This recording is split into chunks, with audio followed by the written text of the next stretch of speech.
رجل ليس له أصدقاء أو دائرة صغيرة. هذا هو الرجل الذي لا يمكنك العبث معه. لقد تعلم بالطريقة الصعبة. الجودة أكثر من الكمية. إنه لا يحتاج إلى حشد من الناس ليشعر بالقوة.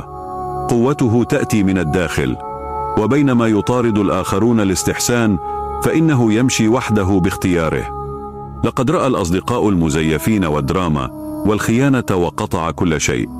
والآن يقف بسلام، لا يمكن المساس به. فهو لا يحتاج إلى أحد ليساعده. إنه كامل لوحده.